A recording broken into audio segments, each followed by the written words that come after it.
அஸ்ஸலாம் அலைக்கும் வரஹமத்துல்லாஹி வபரகாத்தஹு.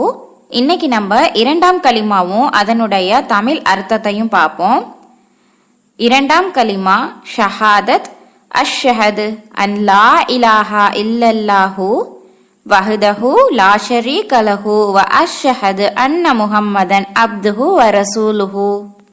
இந்த கலிமாவோட பொருள் என்னன்னு பாத்தீங்கன்னா, உண்மையாக வணக்கத்திற்குரிய நாயன் அல்லாஹு தாலாவை தவிர வேறு யாரும் இல்லை என்று நான் சாட்சி கூறுகிறேன். அவன் தனித்தவன், அவனுக்கு யாதோர் இணையும் இல்லை. மேலும் உண்மையாக முகம்மது நபி ஸல்லல்லாஹு அலைஹி வஸல்லம் அவர்கள் அவனுடைய அடியாரும் தூதரும் ஆவார்கள் என்று நான் சாட்சி கூறுகிறேன். இதுதான் இந்த இரண்டாவது கலிமாவுடைய பொருள்.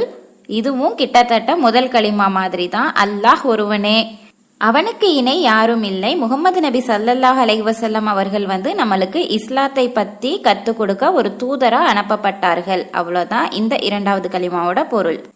அஸ்ஸலாமு அலைக்கும் வரஹமத்துல்லாஹி வபரகாத்துஹு.